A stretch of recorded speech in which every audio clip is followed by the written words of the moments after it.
자, 압도적 뉴스 콘텐츠 3프로 뉴스룸입니다. 안녕하세요. 이주호 기자입니다. 안녕하십니까, 유종훈 기자입니다. 네, 안녕하세요. 추석 연휴 잘 보내셨습니까?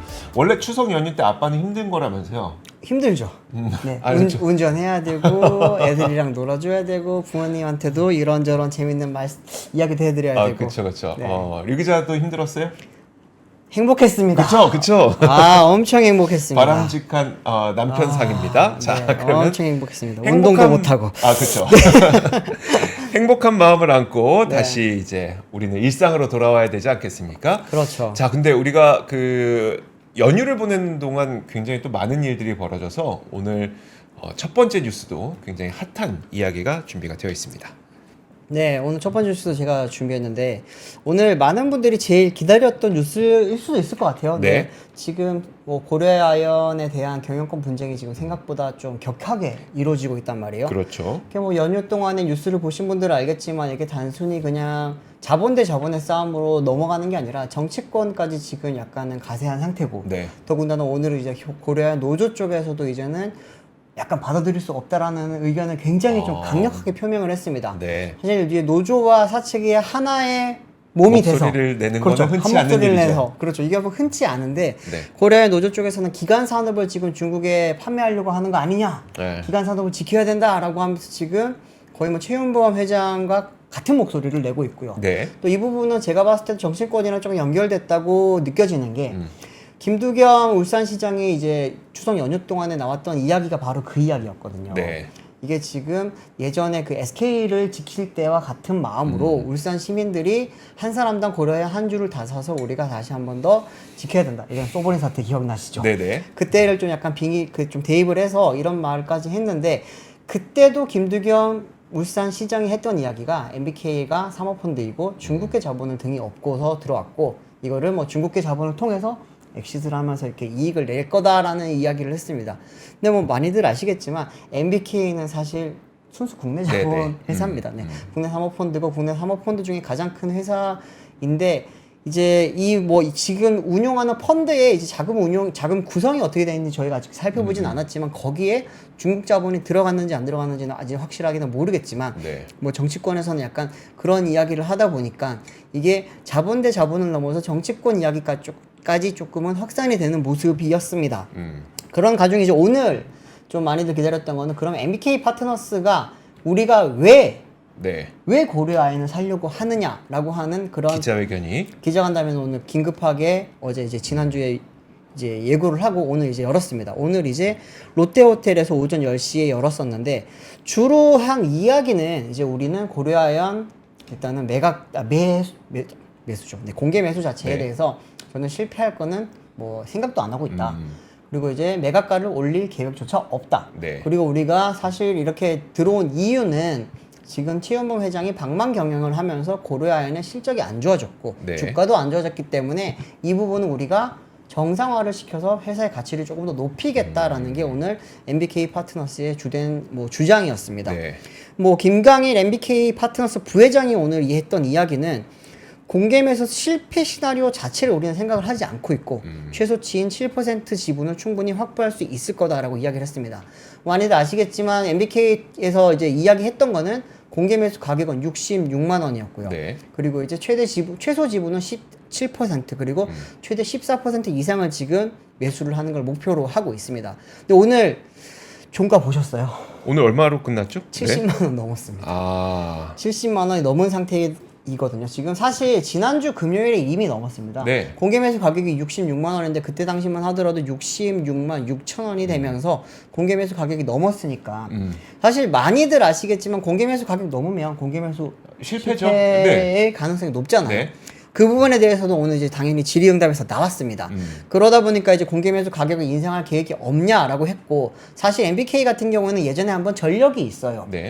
그 한국앤컴퍼니라고 해서 이제 예전에 한국타이어 네. 그 그룹사죠. 네. 근데 지주사를 그렇게 인수하는 당시에 그때 당시에 이제 공개 매수 가격 2만 원 제시를 했다가 네. 매수 가격이 확 올라가 버리는 시장 가격이 확 올라가니까 공개 매수 가격을 2만 4천 원까지 올렸다가 한번 실패한 경험이 있습니다. 네. 그러다 보니 이제 오늘도 이제 기자회견에서는 그런 이제 질문이 나왔는데 거기에 대해서는 이제 MBK 쪽에서는 우리는 공개 매수 가격을 인상할 계획이 없다. 네. 왜냐하면은 현재 지금 타겟하고 있는 기타 주주 중 개인 비율은 2에서 3% 남짓에 불과하다. 뭐 개인 투자자도 물론 환영을 하지만 기관 입장에서는 현재 가격도 굉장히 매력적일 것이라고 생각을 한다. 네. 기사에는 현재 최대 주주 측이 충분히 들어가 있지 않기 때문에 추가 선임 생각하고 있다. 이런 말을 했는데 이 말을 듣고 많은 분들이 조금 의아해했습니다. 애매하긴 하네요. 그러니까 네. 기관이라고 지금 시장에서 팔면은 70만 원 주는데 굳이 내가 66만 원에 MBK한테 팔아야 되나라는 생각을 기관도 할 거고 그렇죠. 개인도 똑같이 하고 있을 텐데 아니야 기관은 생각이 다르니까 66만 원을 매력적으로 생각할 거야라고 얘기하는 게 조금 이해가 안 되긴 하네요. 그렇죠. 시장에 지금 있는 사람의 입에서 이런 네. 이야기가 나왔다라는 게 다들 좀 의아해하고 있는데 그러다 보니까 지금 이 부분에 대해서는 조금은 아니란 생각이라는 그런 평가들이 많이 나오고 있습니다. 이제 또 오늘 또 여러 가지 이야기 중에 하나가 엑시트를 어떻게 할 거냐. 네. 엑시트죠. 사실은 사모펀드 같은 경우에는 원래 싸게 사서 비싸게 팔아서 차익을 남기는 걸 사실 주된 비즈니스를 하는 회사잖아요. 네. 그러다 보니까 이제 지금 같은 경우에는 공개 매수 가격 자체를 66만 원으로 했던 거는 그때만 하더라도 고려아연의 가격은 50만 원 초반이었습니다. 네. 그렇기 때문에 이 정도면은 충분히 메리트를 가지고 이제 우리가 66만 원에 매수를 하더라도 나중에 뭐 예를 들면 70만 원이나 80만 원이나 매각이 가능하지 않겠냐라고 봤던 걸로 보였는데 지금 66만 원만 하더라도 PER이 24배입니다. 네. 24배까지 올라가 버린 회사를 그것도 굉장히 제가 뭐 지난번에도 말씀드렸지만 무거운 회사예요. 네. 가격도 무겁지만 이게 지금 MBK에서도 이야기한 것처럼 기타 주주 비율이 되게 낮습니다. 네. 기타 주주 비율이 낮고 이 중에 대부분이 기관 투자자다 보니까 대부분이 장기 투자죠. 장기 투자를 하는 회사기 때문에 이게 엑시시 굉장히 어려울 텐데 이 부분이 어떻게 할 건지에 대해서도 지금 오늘 MBK 파트너스에서는 아직까지는 엑시트 이야기를 할 때는 아니다 라고 이야기했습니다. 이 부분에 대해서는 사실은 뭐 중국으로 다시 나중에 파는 거 아니냐 네. 이런 이야기가 많았었는데 그 부분에 대해서도 이제 우리가 다시 한번 말씀드리지만 중국에는 매각하지 않을 거다. 이 부분의 약속을 지키겠다. 만약 경영권 확보에 성공한다면 대기업이 가져가는 것이 바람직하다고 생각한다. 이렇게 이야기를 했습니다. 아무래도 지금 이제 MBK 파트너스 쪽에서는 국내 대기업에 엑시트하는 거를 목표로 하고 있는 것을 오늘 좀 의중을 밝히긴 했는데 이 부분도 사실은 쉽지 않을 것 같습니다. 네. 요즘 뭐 경기도 많이 안 좋고요. 그 고려아연 자체에 대해서 지금 사업이 생각보다 돈이 많이 들어가는 사업이 많습니다. 더군다나 이제 아연 같은 경우에는 노하우 비즈니스이기도 하고요. 이 부분에 대해서 충분한 그 이제 이해도가 없는 회사가 매입을 했을 경우에는 네. 사실은 한동안 이게 과정에서 수익을 못 낼 수도 있거든요. 네. 그 부분을 이제 견디지 못할 가능성이 높기 때문에 이 부분에 대해서는 뭐 비슷한 업을 하는 곳이 아니면 예를 들자면 포스코라든지 네. 아니면 뭐 LG화학이라든지 이런 회사 정도가 들어와야지만 살 수 있을 텐데 아시겠지만 그런 회사들이 요즘 자금 상태도 좀 좋지 않습니다. 네. 안 좋기 때문에 뭐 그런 부분에 대해서도 조금은 지켜봐야 되지 않을까라고 생각을 하고요. 또 만약에 이제 나중에 공개 매수에 성공했을 경우에 이렇게 되면 어떻게 지금 될 거라고 보이느냐라는 질문이 있었는데 김강일 부회장이 이야기하기로는 최대 수량을 확보할 경우에는 발행 주식수 기준 48%가량을 확보를 하게 된다고 합니다. 네. 이건 이제 그 영풍의 장씨 회장 일가까지 다 합치는 거고요. 네. 그렇게 됐을 경우에는 이제 의결권 기준으로는 50%가 넘어가게 될 거고 만약에 최소 물량인 7%만 확보를 하더라도 영풍정밀 지분까지 다 합치게 되면은 의결권 기준으로는 44% 정도의 지분을 확보를 할 수 있을 거라고 이야기를 합니다. 이렇게 되면 이제 주주총회를 고려를 했을 때 44% 정도의 의결권만 갖고 있더라도 네. 주총에서 웬만하면 이길 수 있을 거다라고 이야기를 했습니다. 그렇기 때문에 이 발언을 두고도 이제 그러면은 이야기 나왔던 게 뭐냐 하면은 이게 14%를 다 목표로 한 게 아니라 네. 결국에는 7%를 염두에 두고 이번에 공개 매수에 나선 게 아니냐라고 하는 그런 해석들도 많이 나오고 있습니다. 오늘 사진 좀 제가 좀 띄워주세요. 사진을 보면서 좀 말씀드리면은 뭐 김강일 부회장의 사진이긴 한데 이 김강일 부회장의 얼굴보다 뒤에 지금 프리젠테이션 내용들을 조금 보면서 말씀을 드릴게요. 여기서 지금 오늘 말을 할 때 최윤봉 회장이 방방경영을 하면서 회사 사정이 안 좋아졌다라고 했었거든요. 옆에 보시면은 고려아연 연결 에비타 마진 추이가 이제 6.1% 1%포인트 감소했다라고 하는 이야기를 합니다. 네. 또 연결 영업이익 같은 경우에도 마이너스 5.2%포인트가 줄었다고 합니다. 밑에 보시면은 최영범 회장 취임을 한 시기 이후에 많이 줄었다는 거죠. 네. 사장, 회장. 그리고 그 다음 사진 좀 보여주시면은 이게 실적이 안 좋아지다 보니까 주가도 계속해서 안 좋았다라고 하는 이야기를 하고 있고요. 마지막으로 이제 MBK 파트너스 고려아연이 만약에 인수를 하게 되면 우리가 어떻게 할 거냐? 거버넌스를 조금은 바꿔서 네. 지배구조는 개설하겠다. 또 이제 글로벌 넘버원 재량 경쟁력 유지 및 발전을 위한 투자를 지속하겠다. 뭐 이런 이야기를 했고요. 본업과 무관한 투자, 출자금 회수 및 재투자를 하겠다. 뭐 여러 가지 이야기가 있었는데 주주하는 정책을 한번 보시면은 뭐 배당 정책을 좀 강화를 하고요. 자사주 전량 소각을 통한 주주 환원을 실현하겠다. 뭐 이런 이야기를 했습니다. 근데 여기 이제 세 번째 보면은 본업과 무관한 투자 출자금 회수 및 재투자 이 부분 같은 경우에는 네. 이번에 이제 뭐 고려아연 쪽에서 지속적으로 지금 문제를 삼았던 겁니다. 뭐 이제 사모펀드의 원아시아 펀드 쪽에 5,561억 원 정도 투자했던 부분을 지금 문제를 삼았던 거거든요. 네. 이게 충분한 이제 뭐 검토에서 이루어지지 않고 최연범 회장과 이제 지창배 원아시아 파트너스 회장이 중학교 동창 사이로 매우 친하기 때문에 친분에 따른 투자일 거다라고 이야기를 했습니다. 사실 이게 좀 MBK의 주장인 거잖아요. 그렇죠. MBK 쪽의 이제 주장이었습니다. 근데 여기에 대해서 고려아연 쪽에서는 당사는 풍부한 여유 자금을 활용을 해 투자 수익을 올리기 위해서 정상적인 경영 판단을 거쳐서 해당 사모펀드에 투자를 했다라고 이야기를 했습니다. 이 부분에 대해서 여러 가지 이야기가 많지만 어쨌든 많은 지금 공통적으로 나오는 이야기는 사모펀드가 사모펀드에 대해서 지금 비판하는 과정에서 이게 최연범 회장을 끼워 넣었다라는 이야기를 많이 하고 있고요. 네. 또 하나는 이제 이그니오 홀딩스 매출액 이그니오 홀딩스 투자 같은 경우에도 이그니오 홀딩스는 이제 미국의 전자 폐기물 재활용 기업입니다. 여기에도 이제 MBK 파트너스 쪽에서 투자를 많이 했었는데 여기가 사실은 뭐 사업도 잘 안 되고 그 네. 사이에 이제 지분 가치 그 회사 가치도 좀 많이 떨어졌습니다. 그런 사이에 나중에 이제 100% 매입을 하면서 지금 사업을 운영을 하고 있는데 고려아연 쪽에서는 이제 여기에 대해서 2022년에 미국 자회사를 통해 이그니오 홀딩스를 인수를 했고 네. 투자 당시 글로벌 초대형 IB의 기업가치 보고서를 토대로 적정 가치를 산정한 뒤 이렇게 매입을 했기 때문에 여기에 대해서는 크게 문제가 없고 정상적인 투자였다라고 이야기를 합니다. 뭐 이런 부분에 대해서 MBK 쪽에서는 이제 뭐 방망 경영 네. 그리고 이제 투자를 잘못했다라고 이야기를 하는 겁니다. 근데 그런 와중에 지금 보시면은 사실 많은 분들이 그러면 최영봉 회장은 어떻게 지분을 지킬 것이냐, 경영권을 어떻게 지킬 것이냐라고 많이 좀 궁금해 하시는데 지분 구조 한번 좀 띄워주십시오. 지분 구조를 보시면은 현재 최윤범 회장 쪽에서는 33.99% 지금 지분율을 가지고 있고요. 네. 이제 우호 세력들을 봤을 때 현대차 그룹이 5.05%, 하나가 7.75%, LG 화학이 1.89% 이렇게 있습니다. 이제 여기를 지금 흔히들 우호 세력으로 지금 많이 판단을 하고 있고 밑에 한번 보시면 한국타이어도 있습니다. 한국타이어 현재는 이제 0.75%밖에 안 들어가 있긴 한데 뭐 이 대기업 집단에서 과연 어떤 식으로 우호 그 이제 백기사 역할을 해줄 것이냐 좀 많이들 좀 기대를 하고 있는데 좀 많이 쉽지 않은가 봐요. 이 부분에 대해서는 아시겠지만 이 대기업들 같은 경우에는 투자를 집행을 할 때 굉장히 좀 이사회에서 좀 이사회의 그 동의를 많이 얻어야 되기 때문에 네. 그 부분이 좀 쉽지 않다 보니까 최윤범 회장이 추석 연휴 때 출국했습니다. 어디로 갔냐면은 일본으로 출국했다고 합니다. 네.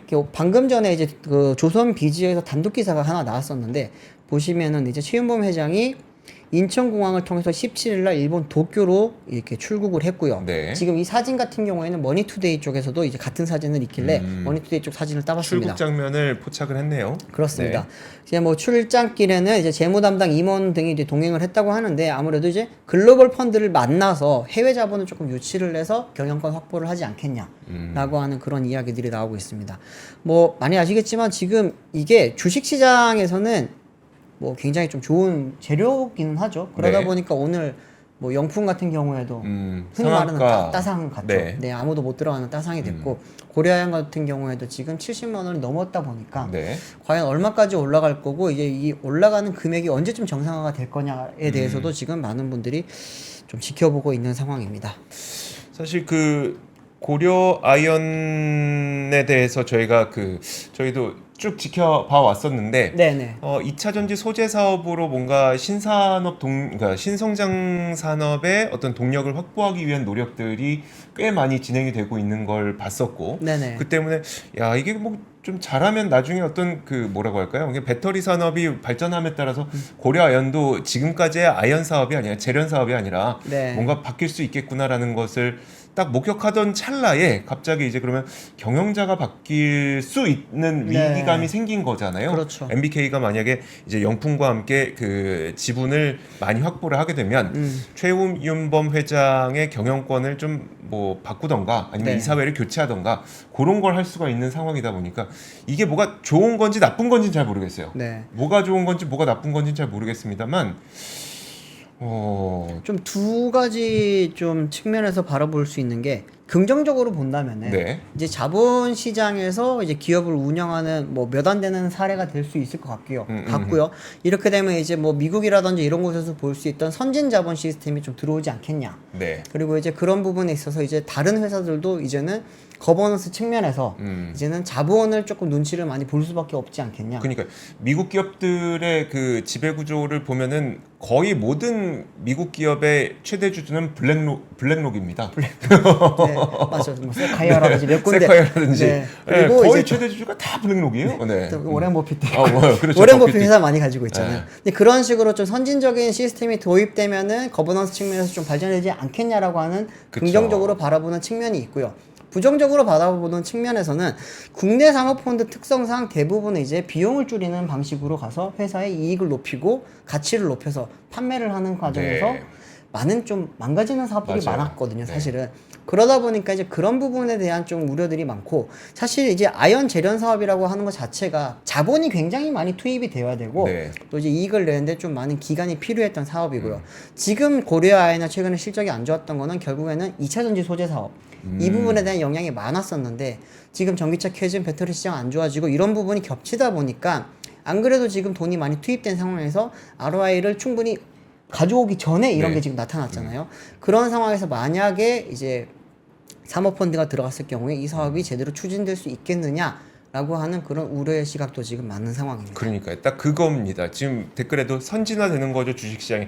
희망적으로 보면 그렇게 될 수도 있는 거고 진짜 네. 기업 소유와 경영이 분리된 그렇죠. 소유는 분명히 모든 자산운용사와 그 다음에 이제 연금과 이런 곳들이 소유하지만 경영은 경영자가 굉장히 잘하는 전문 그런 경영인이 하고, 전문 네. 경영이 하는 그런 희망적인 상황이 될 수도 있는 거고 류종훈 기자가 방금 얘기해줬던 것처럼 아니 혹시라도 사모펀드가 네. 막 구조조정만 해갖고 그렇죠. ROE 엄청 높여놓은 다음에 ROE 높이면 이제 기업 가치는 높아지니까 네. 높은 가격에 그냥 팔아버리게 되는 기업은 망가졌는데 가치 높여서 팔아버리게 되는 이런 일이 발생하지 않을까에 대한 우리의 어떤 과거의 기억들 그런 게 네. 있어서 좀 그래요. 그러니까 한번 지켜봐야 되겠죠. 아직까지는 조금은 지켜봐야 되는 상황으로 보입니다. 네. 알겠습니다. 자, 다음 뉴스 한번 보도록 하겠습니다. 그 추석을 지내고 오니까 사실 저는 이제 인공지능 시장에서 뭔가 엇갈리는 모습이 나타나는 것 같다는 느낌을 받았어요. 네. 뭐냐면 우리가 추석 연휴를 지내는 동안 뭐 엔비디아라든지 관련 그 인공지능 빅테크 기업들이 있잖아요. 네네. 그 기업들의 주가가 딱히 오르지 않았습니다. 뭐 이게 변동은 있었어요. 뭐 올랐다 네. 내렸다. 근데 딱히 변하지 않았는데 딱 추석 끝나고 오자마자 분명히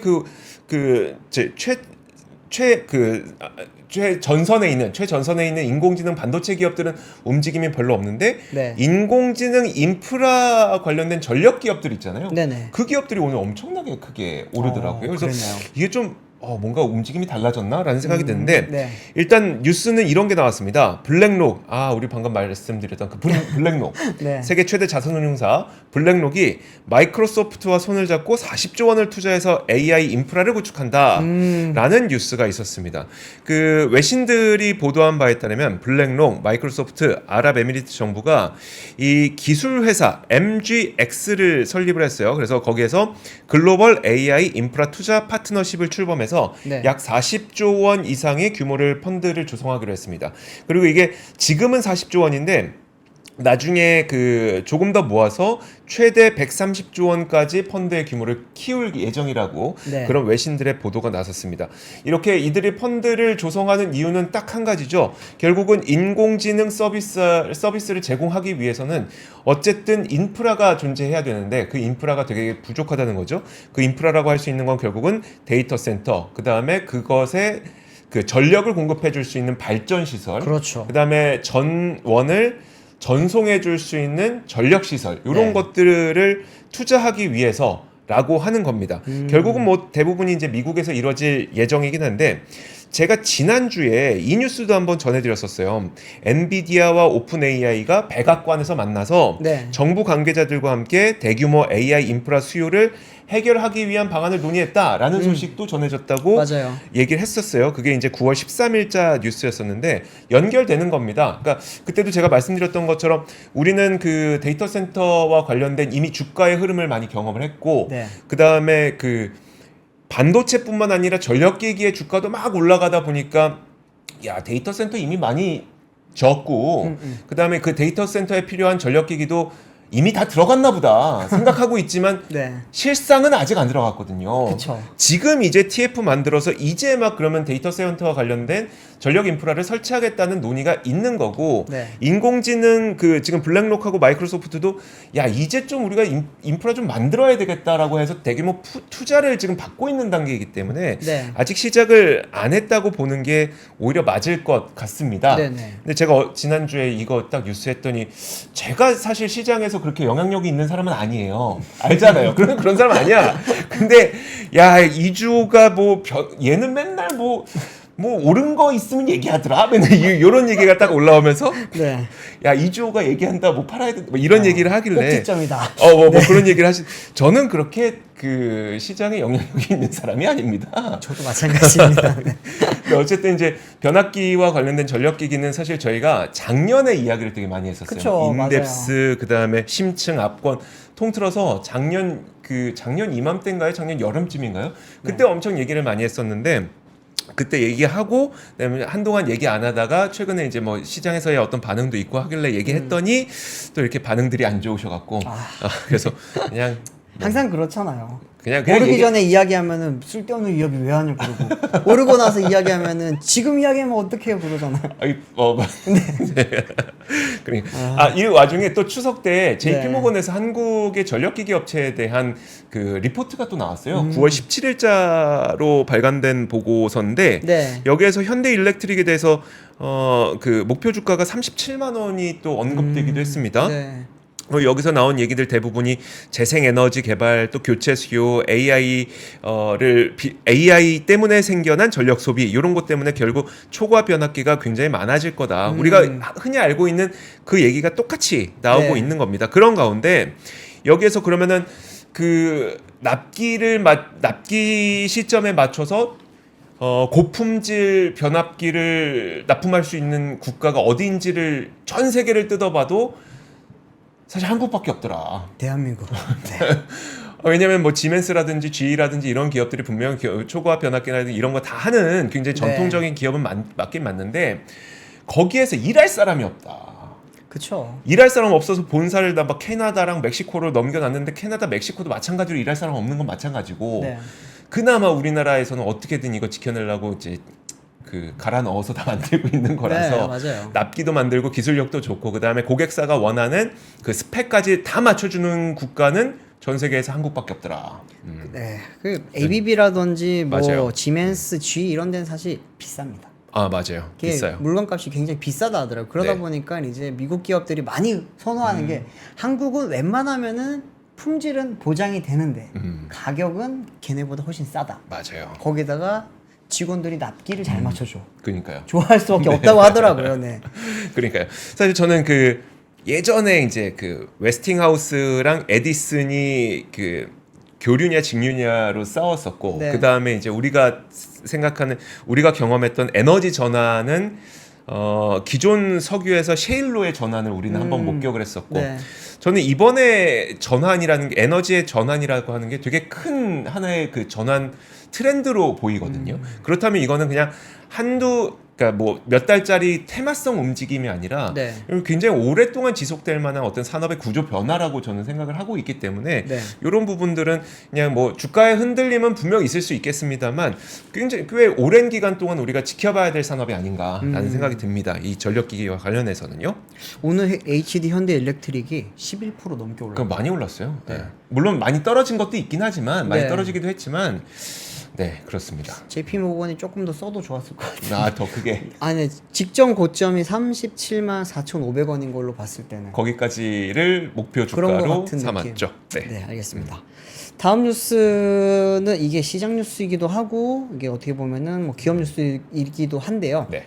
이게 오늘 이제 우리나라 3대 통신사 중에 KT. 네. KT 하면 사실 대부분 이제 주인 없는 회사 이야기 많이 하잖아요. 네. 정권 바뀌면은 이제 준공기업 같은 느낌. 그렇죠. 네. 그러다 보니까 이제 항상 정권 바뀔 때마다 이제 맞아요. 사장이나 회장이 바뀌는 네. 뭐 이제 포스코와 함께 언급이 많이 되는 회사인데 오늘 이제 법적 최대 주주가 생겼습니다. 이제 네. 기존에는 원래 국민연금이 최대 주주로 있었는데요. 이제 오늘 현대차 그룹이 최대 주주로 되는 게 이제 공식적으로 인정을 받았습니다. 네. 사실 이 부분 같은 경우에는 앞서서 이제 KT의 최대 주주였던 그 국민연금이 지분을 조금 소각을 했거든요. 판매를 했거든요. 매각을 했죠. 죄송합니다. 매각을 하면서 그때 이제 실질적으로 현대차 그룹이 최대 주주로 올랐었는데 여기에 대한 적합성 조사가 조금 필요했습니다. 그러다 보니까 이제 여기에 대해서 오늘 과기정통부 쪽에서는 이게 공익에 전혀 이익을 해치지 않을 걸로 판단이 된다라고 오늘 이야기를 하면서 이제 쉽게 말하면 현대차 그룹이 최대 주주로서 인정을 받았다고 보시면 됩니다. 표 하나 좀 띄워주시면 네. 좋겠는데요. 이제 이게 어떻게 된 일이었냐고 하면은 앞서서 이제 서로 지분 수합이 있었습니다.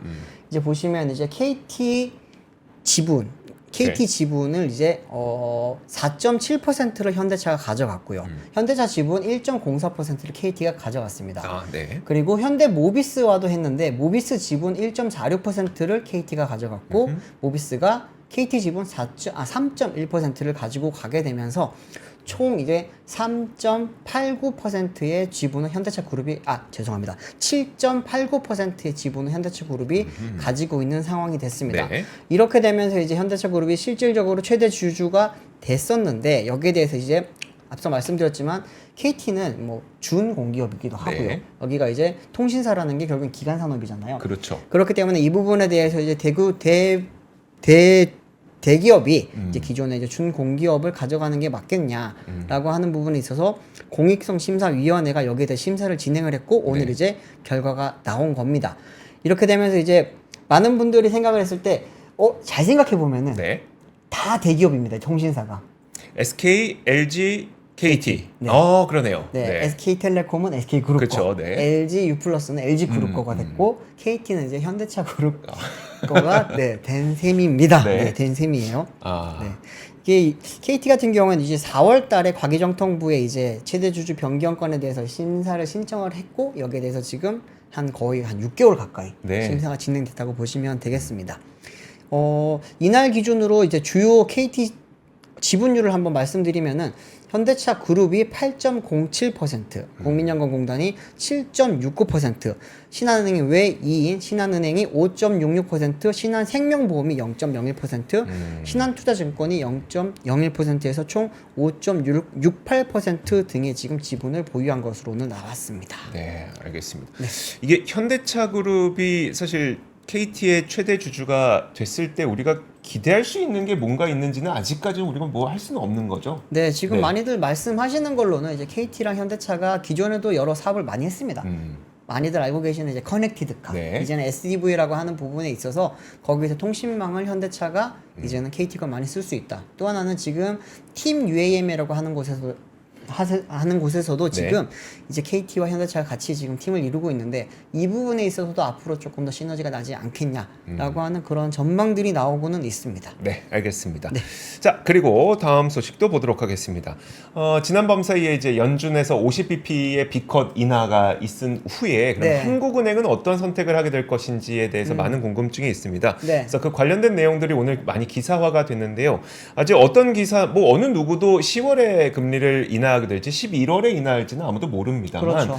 지금 한은이 갖고 있을 수밖에 없는 어떤 고민에 대해서는 많은 이야기들이 기사화가 됐습니다.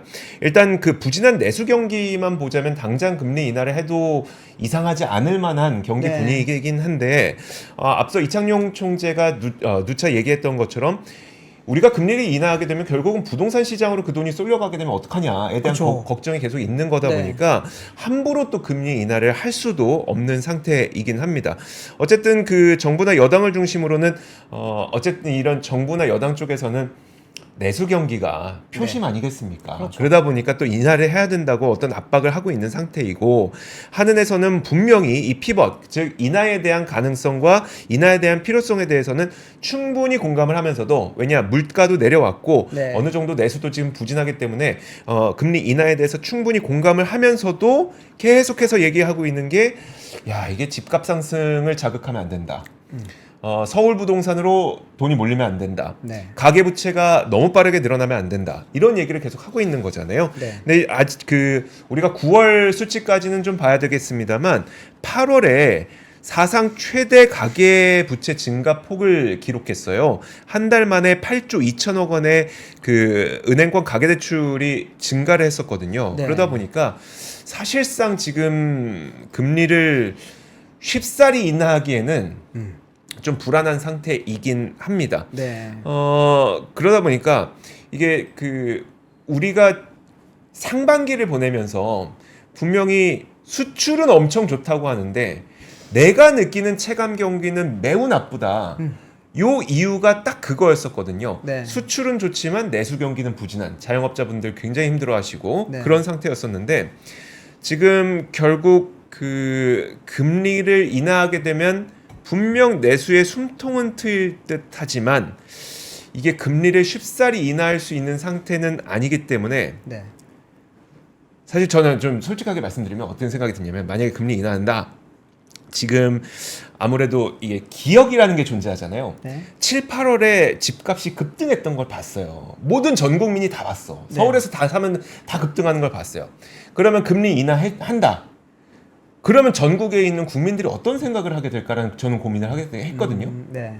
어디 투자하고 싶을까요? 전 부동산 투자하고 싶을 것 같거든요. 많이 하겠죠. 그러면은 결국 그 금리를 인하하게 되면 한국 경제에서 분명히 수출 회복이 됐음에도 불구하고 금리가 인하됐고 하지만 내수가 살아나는 상태보다는 부동산 가격만 또 올라가게 되는 결국 수출은 회복되고 부동산 가격 상승하고 빈부격차와 상대적 박탈감은 계속 이어지게 되는 그런 상황이 네. 지금 금리 인하를 하게 되면 나오지 않을까. 그냥 저의 편중된 생각입니다.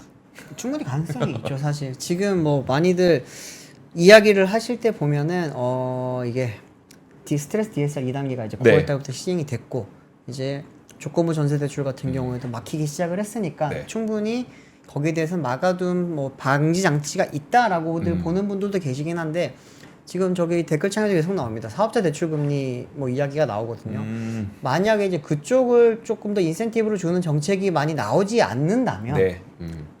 쉽게 말하면 부동산 쪽으로 흘러갈 가능성이 높을 수밖에 없겠죠. 그렇죠. 네. 이렇게 되면은 많은 분들이 지금 또 부동산 쪽에서 하는 이야기는 수도권이 막히면 네. 결국에는 지방 부동산으로 가는데 이제 지방 부동산에서도 보면 이제 뭐 광역시 중심으로 다시 한번 또 붐이 돌고 네. 그리고 나면은 그 다음번에는 결국에 또 안 돌았던 지역들을 하나둘 돌면서 이제 흔히 말하는 꾼들이 다 한 번씩 해버리고 네. 남아있는 그 지역에 남아있는 실수요자들만 고통을 겪는 그런 현상이 다시 한 번 더 재발할 수도 있지 않겠냐라고 하는 그런 뭐 전망 아닌 전망도 다시 나오고 있긴 합니다. 그런데 그거는 사실 경기에 썩 좋은 영향을 주지 못하고 물론 아니죠. 세금은 많이 좀 네. 거치겠죠. 세금은 많이 거칩니다. 사실 부동산 아시겠지만 살 때 팔 때 다 돈 그렇죠. 내죠. 네. 거기다가 가지고 있으면 또 돈 내야 되죠. 세금으로는 많이 거칠 수 있는데 많은 분들이 우려하는 거는 이게 대출을 받아서 집을 사잖아요. 네. 그러면 대출 이자를 내야 돼요. 그러면 나의 소비를 줄일 수밖에 없어요. 그렇죠. 없던 대출이 생겼다 보니까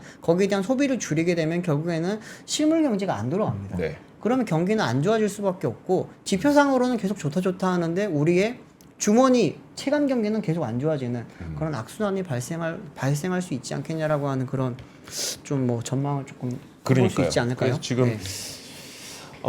금리 인하로 내수가 살아나는 효과 분명히 있겠지만 내수 네. 살아나는 효과는 느끼긴 느끼는데 이게 그 서울 부동산 집값 올라가는 걸 보면서 네. 박탈감은 더 커지는 그리고 빈부격차는 더 커지는 네. 그런 상황이 일어나지 않을까 걱정됩니다. 네. 그렇습니다. 그리고 다음 소식도 한번 보죠. 다음 소식은 오늘 자동차 수출 동향이 나왔습니다. 네. 산업 동향이 나왔는데 산업통상자원부에서 발표한 오늘 자료를 보면은 이제 8월달 자동차 수출액이 51억 달러를 기록을 하면서 작년보다 소폭 감소했습니다. 한 4.3%가량 감소했다고 하는데 표를 좀 띄워주시면 거기를 보면서 말씀드리겠습니다. 네. 올해 1월부터 8월까지 누적 수출액은 이제 474억 달러로 1.3% 지난해 같은 기간보다 많았지만 8월 달에는 좀 줄었습니다. 8월 보시면은 친환경차 수출 같은 경우에도 이제 6.6% 줄었고요. 네. 무엇보다 부품도 줄었습니다. 올해 보시면 친환경차 부품이 계속 안 좋아요.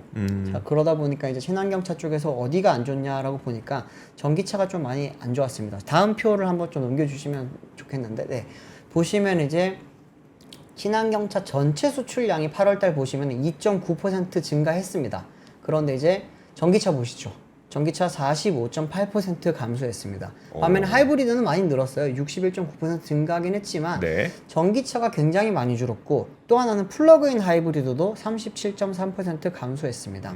이렇게 되면서 이제 8월달에 좀 많이 안 팔리면서 해외 시장이 많이 안 팔리면서 좀 여기에 대한 직격탄으로 수출액이 좀 많이 줄지 않았냐라고 하는 이야기가 나오고 있습니다. 네. 전기차만 안 팔리는 게 아니에요. 네. PHEV도 안 팔리는데 여기는 두 가지 원인이 있었습니다. 하나는 이제 8월 달에 기아 공장이 네. 기아 이제 흔히 말하는 소렌토를 만드는 공장이 이제 리뉴얼 들어갔습니다. 그러다 네. 보니까 생산량이 많이 줄었었고요. 또 하나는 해외 시장에서 국산 PHEV가 크게 좀 경쟁력이 없습니다. 이제 우리들이 많이 알고 있는 PHEV 대부분은 한번 충전하면 뭐 네. 70km, 80km 갈 수 있으니까 뭐 출퇴근은 전기차처럼 쓰고 주말에 탈 때는 이제 내연기관처럼 탈 수 있다라는 게 PHEV의 그런 개념인데 국산 PHEV 차들은 지금 한 3, 40km밖에 못 가거든요. 그러다 보니까 해외에서 큰 인기를 많이 못 누리고 있는 점도 이 부분에 좀 영향을 미치지 않았을까 싶습니다. 네, 알겠습니다. 자 그러면은 마지막으로 저거 한 가지면 그냥 스트레이트 단신 하나만 그냥 전해드리고 끝낼게요. 그 3년 이상 쉬는 청년이 82,000명으로 굉장히 많이 늘었다는 거예요. 네. 이게 코로나19 이후 최근 3년 이래 가장 큰 수치라고 합니다. 근데 이들이 왜 취업을 못하고 있는지를 보면은 사실 우리나라에서도 이 그 청년들의 취업난 때문에 작년에 청년층 노동시장 유입 촉진 방안을 마련을 했는데 이게 취업을 했음에도 불구하고 임금 수준 등 조건이 맞는 일자리를 찾지 못해서 네. 라고 하는 구직 담년자들이 굉장히 많았었거든요. 거의 한 31% 정도가 됐었는데 그러니까 문제가 이런 거죠. 내가 취업을 할 수 없는 건 아닌데 네. 중소기업에서 취업하기는 내 먼 미래가 너무 두려워. 네. 그런 것들이 지금 우리나라의 청년들이 취업을 못하도록 만드는 요인 가운데 하나다. 그렇기 때문에 취업 자체를 지원하는 것보다는 청년들이 일할 수 있는 일자리를 만드는 게 굉장히 중요하다. 네. 기업들이 일자리를 만들고 이런 것들이 매우 중요하다라는 이야기까지 전해드리겠습니다. 자, 그러면 오늘의 뉴스룸은 여기까지 하도록 하겠습니다. 저희는 내일 또 오겠습니다. 고맙습니다. 감사합니다. 박근영, 이선영, 사경인, 염승환 투자 마스터들의 세심한 케어로 건강한 투자 습관을 만드세요. 3프로 멤버십 3프로 앱에서 확인하세요.